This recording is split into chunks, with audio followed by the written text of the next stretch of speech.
So on future, the first parameter we'll understand is the war vestige reserves. So I'll explain in a very simple terms that what this term means. So let's say means right now India is positioned at two front. Means we are also defending ourselves from the Pakistan, and in somewhere pattern we are also defending ourselves from the China.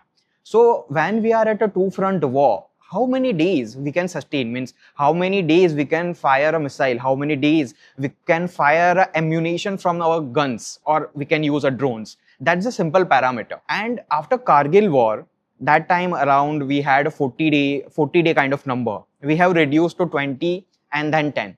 But after the 2020, our MOD have decided to double down this number and to procure it. And why are we focusing right now on this number? Because when Russia-Ukraine war happened, everyone understood one thing, that when you are firing 10,000 or 20,000 ammunition a day, you can't sustain your 10 days even in 5 days, because that's intensity you didn't expect earlier. But right now that is the front. And that kind of pillar is becoming a major driver for war vestige kind of reserve.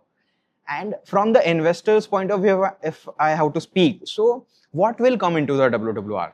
So let's say, means what is the daily consumptions when MOD or our three service headquarters are in the means war? So the simple thing is tank rounds, your artillery cells, your grenades, your drones, your software kind of capability. This all kind of capability will come in the high burn basket, which will translate towards the Indian supply chain, and that will push the Indian supply chain growth here. And on forward, we'll understand the different parameters now onwards. So this is the comparisons between the India versus the global military powers. So what they have, what we have, and I think from seeing this number, you will able to understand like, okay, means where will the growth come from, what kind of new procurement we did.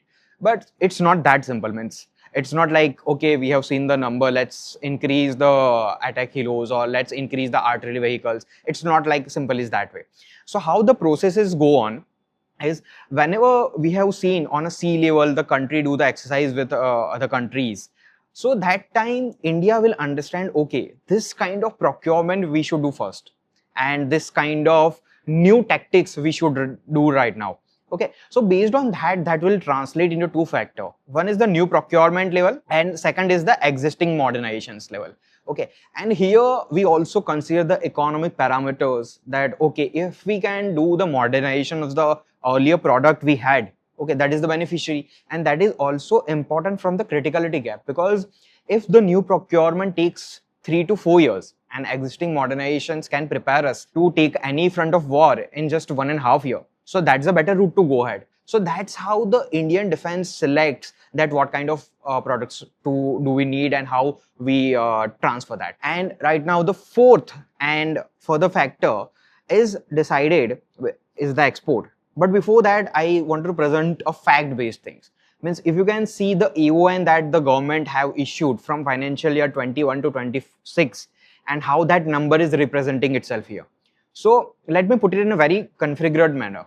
There are 8,43,000 crore. Means 8,43,000 crore is a huge number. That is the pipeline we have, and that has not been awarded to Indian defense industry. Just imagine means forward going means FY26 onwards, how much more it will come and how much more it will translate.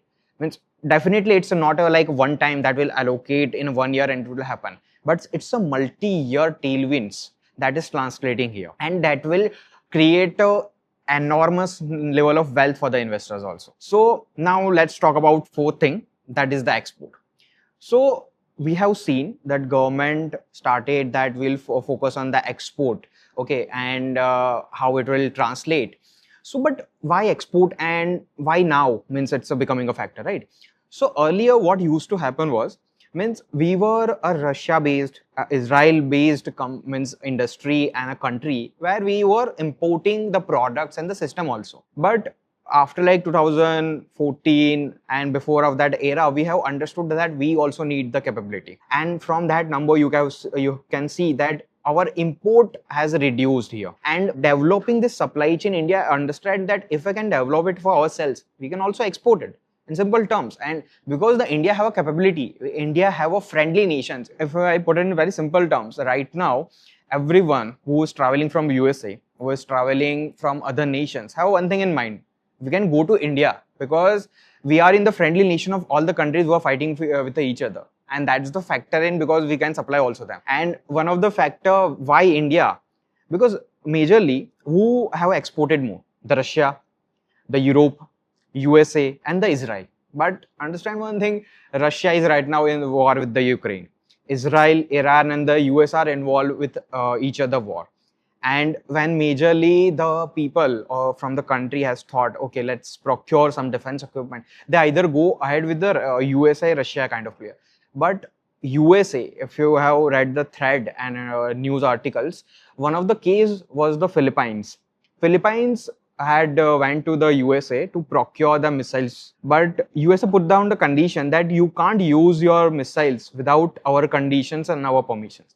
Just imagine being in the PM positions, if you means when enemy is attacking yourself and you need to take a permissions from someone else to just fire your missiles, which you have been paid already. So means how that is creating a circumstances and how that is translating. So that's why India is in position because we don't need any kind of that kind of conditions. Means you can fire your missiles if you have paid us. So that's why the export is right now a good level.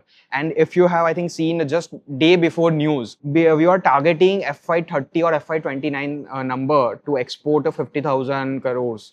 But just yesterday's number was 36,000, 60% growth previous year. Imagine the number, means it's just like it's telling us that before that FY20, 29, 30, we can achieve that export number. And that will transfer the tailwinds towards the Indian defense industry in majorly. So this is the, this all factor was about the demand.